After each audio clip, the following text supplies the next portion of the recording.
Will California spend another $900 million in China? Commentary. A friend of mine in California recently told me about a Chinese consular official who specializes in subnational diplomacy. An elite California international policy nonprofit admitted him as a member. The official's goal is likely to be to understand political and business networks in California and to find tech titans and politicians in the region who are friendly enough to the Chinese Communist Party to warrant its support. The nonprofit should know better. The CCP's influence in California is already significant, as evidenced by another corporate-funded nonprofit that pays for governors of both political parties to travel internationally, including to China. The nonprofit's board of directors is appointed by the governor. In 2005, then-Governor Arnold Schwarzenegger benefited from a $353,000 round-trip flight to China on a private jet. Governor Gavin Newsom and his delegation visited China in 2023. The trip was paid for by $300,000 from the William and Flora Hewlett Foundation. While the two HP companies are officially separate from the foundation, they had developed high-tech joint ventures and were conducting research and development in China by that year. Many politicians likely consider the two companies and the foundation to be linked. Newsom's visit with CCP leader Xi Jinping and smiles for the camera have appeared to normalize the Chinese regime's dictatorship and human rights abuses. It shed light on the country's clean energy industry, from which Newsom's clean energy plan would likely result in major revenues for China. In late March 2026, Newsom announced a $900 million transport system modernization. There was no mention of requiring that these U.S. taxpayer funds help real U.S. businesses or create U.S. jobs beyond already existing laws. If the money is eventually used for electric buses, China's BYD Corporation could manufacture these in California. BYD is closely linked to China's military and includes substantial numbers of Chinese parts in the buses. Buses loaded with BYD tech would be a security liability. And the profits would likely be repatriated to China, benefiting its military forces. A California giveaway to BYD wouldn't be the first time.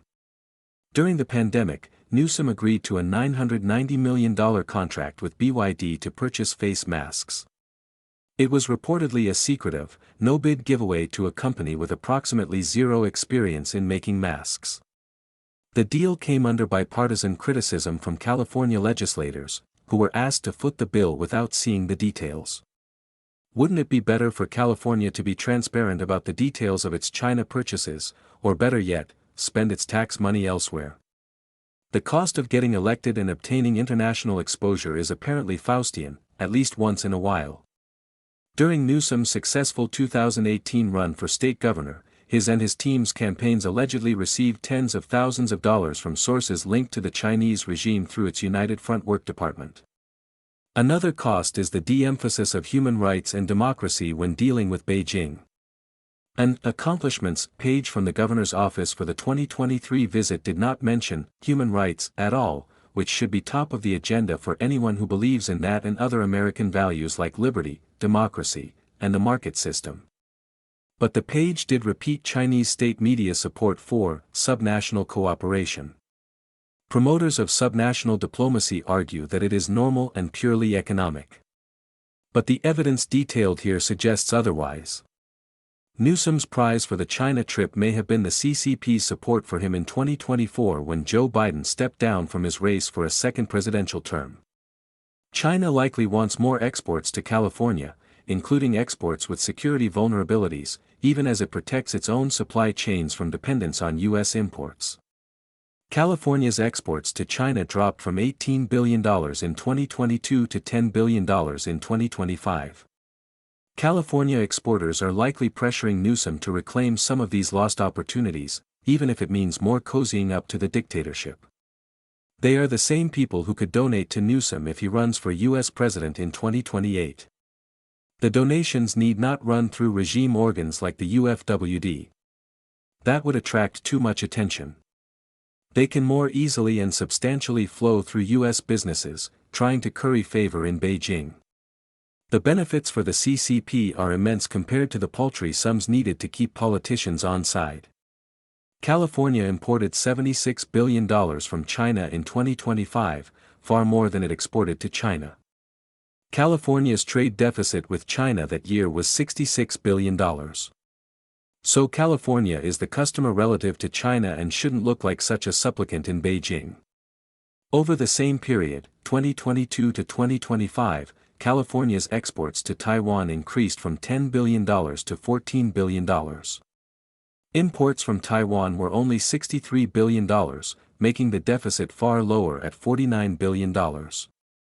So Taiwan not only shares American values, but is a better trade partner for California than China. One rarely hears this from the top politicians in Sacramento. California's booming tech sector is likely the top driver of Beijing's political influence in Sacramento. Companies like Apple, Qualcomm, and Broadcom all have major revenues or manufacturing dependencies in China. Big Tech spent $39 million to influence California state politics in 2025. This money could influence California politicians to be more friendly to the CCP than is warranted by the CCP's human rights abuses and threats against neighbors, not to mention that China is the world's biggest polluter.